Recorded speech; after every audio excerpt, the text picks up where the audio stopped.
Money isn't everything, it's the only thing. And everyone has a price for the $1 Million Man.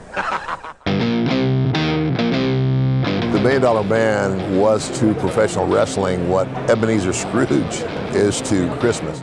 Everybody's got a price for the $1 Million Man. He was like a rich bully. You know, he bullied everybody with his money. His motto was everybody's got a price. So the $1 Million Man thought he could buy anybody or anything. That was the essence of the character. About as evil as you can get.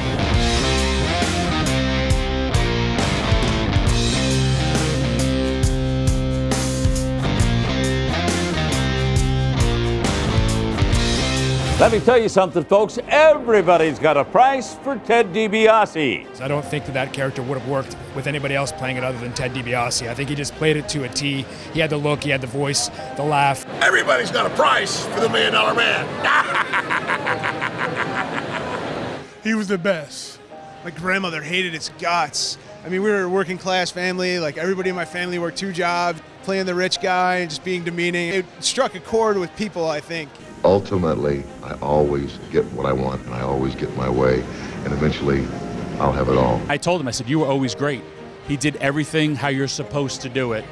He should have been Mr. Perfect because he did it perfect. Welcome to WrestleMania 4! I remember WrestleMania with Ted. We were on an even field, man, so we just went in there and had a real good time and really entertained the people. And those are magic moments, man. You know, you don't see it anymore. You know, he epitomized what the $1 Million Man was and should have been, and that's why it worked.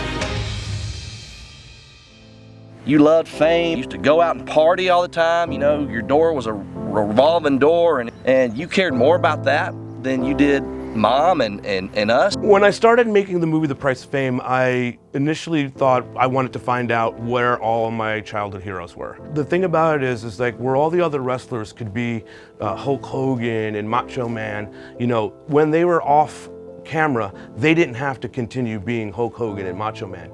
And because of his character, the $1 Million Man, he had to actually, you know, pay for things and be the $1 Million Man 24/7. I think Ted's initial catchphrase, everybody has a price, you know, opens up an interesting box. The price of fame, I don't really know why anybody would want fame.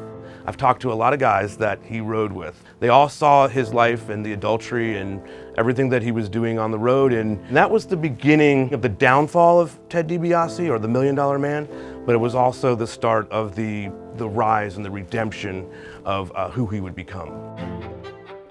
Today I'm Ted DiBiase, not the wrestler, but now a minister. I travel all over the United States, basically in evangelism, speaking at churches, speaking in prisons, speaking in rehab centers, and wherever I can, basically sharing my story of redemption and the turnaround of my life. That's why, you know, this film was titled The Price of Fame. Now, I want to be careful to say that the price of fame is whatever you make it. We all make individual decisions, but it's like a lot of the things that come along with being famous. You gotta build accountability into your life, or it's very easy for him to take you down. I think one of the biggest takeaways I would like for people to have watching the movie is that you can really change your life in a flash, you know, and that sometimes forgiveness can benefit not only the person but yourself as well.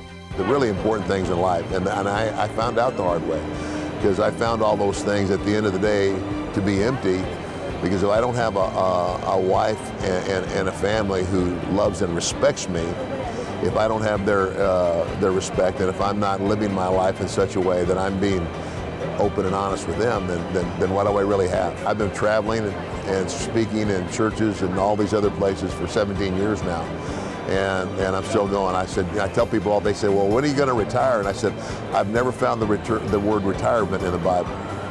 So I'm going to keep going until I'm not here.